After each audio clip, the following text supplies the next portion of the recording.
नमस्कार दोस्तों, मैं हूं शिवम। आप देख रहे हैं मेरे यूट्यूब चैनल टीचिंग आप शिवम यादव को। जैसा कि आप देख रहे हैं, आज लखनऊ में जनेश्वर मिश्रा पार्क है और जनेश्वर मिश्रा जी का आज पुण्यतिथि है। यहाँ पर अखिलेश यादव जी पुण्यतिथि पर प्रतिमा पर आ रहे हैं और कहा जाता है कि अखिलेश यादव के गुरु भी थे जनेश्वर मिश्रा जी और राजनीति में इनका लाने का बहुत बड़ा योगदान था। और आप इस वीडियो को देखते रहिए और अखिलेश यादव की बातें आप लोगों को सुनाता रहूँगा। आप देखते रहिए। यहाँ पर काफिला देखिए अखिलेश यादव का कितना ज़्यादा है।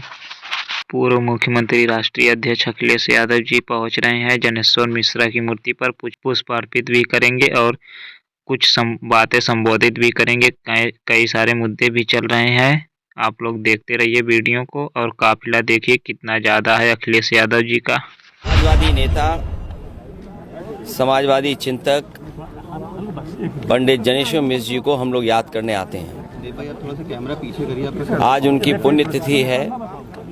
हम सभी समाजवादी लोग उनके दिखाए हुए रास्ते पर संकल्प लेकर के ही असली श्रद्धांजलि देना चाहते हैं। वो हमारे सभी लोगों के बड़े नेता थे और सादगी की प्रतिमूर्ति रहे।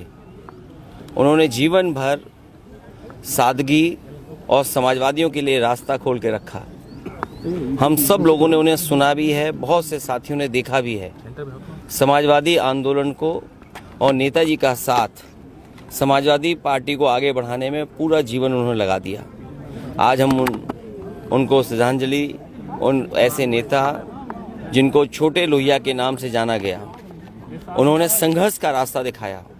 और आज अगर हमारे आपके बीच में होते तो पीडीए का जो संघर्ष हम लोग समाजवादी लोग कर रहे हैं उसके लिए सबसे आगे वो खड़े दिखाई देते और पीडीए की आवाज़ उठा करके समाज को जगाने का काम करते। अखिलेश जी, आज पूरा मंत्रिमंडल आज कुंभ का स्नान कर रहा है पावन पर्व पे।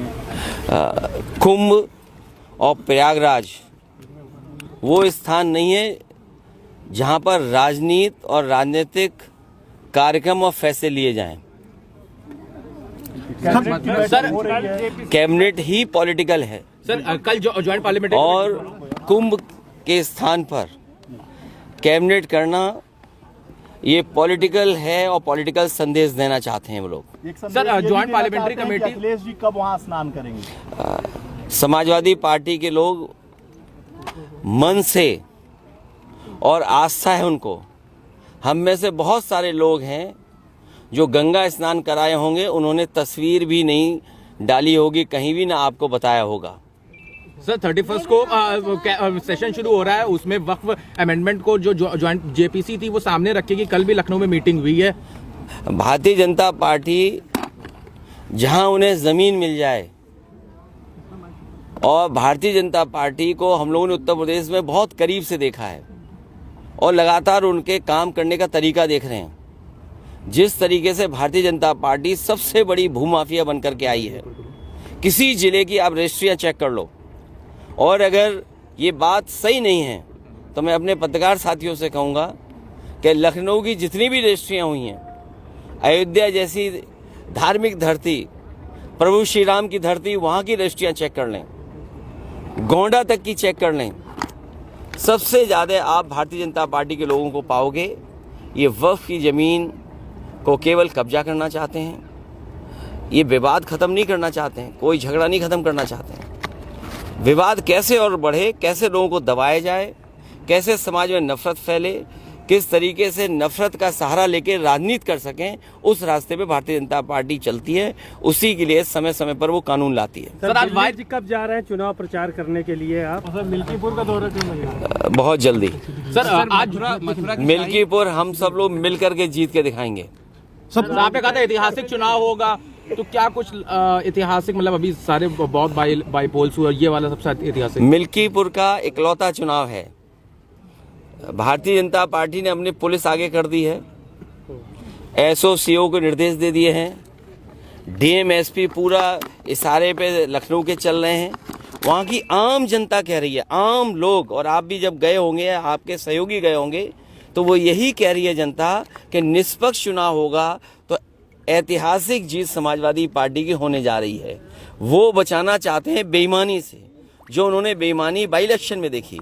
कहीं ये सोच सकते हैं कि लोकतंत्र में पुलिस को आगे करके वोट डलवा दें? ये बीजेपी के लोग और बीजेपी की सरकार पुलिस के इशारे पे काम करना चाहती है। हमें कहीं से डेटा मिला था और उस डेटे को मैंने ग्राफ में कन्वर्ट कर करके मैंने ट्वीट कर दिया, सोशल मीडिया पे डाल दिया।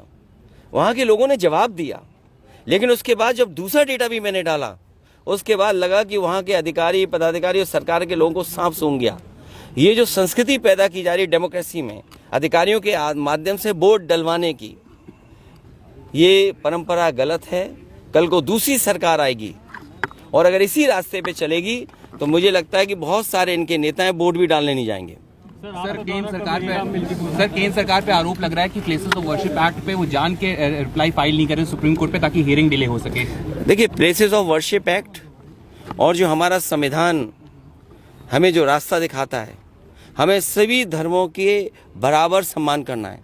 पंथ निरपेक्ष, सोशलिस्ट, ये देश तभी है जब हम सब धर्मों का सम्मान करें, और यही हमारे संविधान की मंशा है कि हम सब धर्मों का सम्मान करें। लेकिन भारतीय जनता पार्टी कुछ न कुछ ऐसा काम समय समय पर करती है जिससे समाज में नफरत फैले, क्योंकि उन्हें बेरोजगारी पे चर्चा नहीं करनी, महंगाई पे चर्चा नहीं करनी, जो दुनिया में हमारे देश की बदनामी हो रही है उस पर चर्चा नहीं करनी, जो आर्थिक स्थिति आज है, आपका रुपया कहाँ पहुँच जा रहा है, बड़े पैमाने पे बेरोजगारी है, उस पर वो चर्चा नहीं करना चाहते हैं। और इन पर तो कोई ठोस बड़ा काम भी नहीं है जो दिखा सकें और जनता को बता सकें कि हाँ, ये उनकी सरकार में काम हुआ है जिसकी वजह से जीवन में बदलाव आया है लोगों के।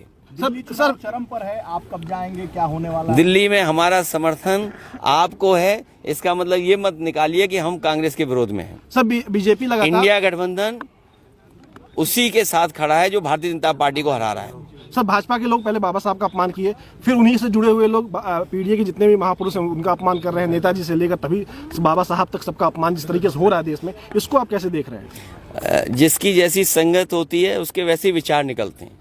ये उनके अंदर के विचार निकल रहे हैं। सोचिए उनके सगे साथी और कैबिनेट के लोग कैसे होंगे।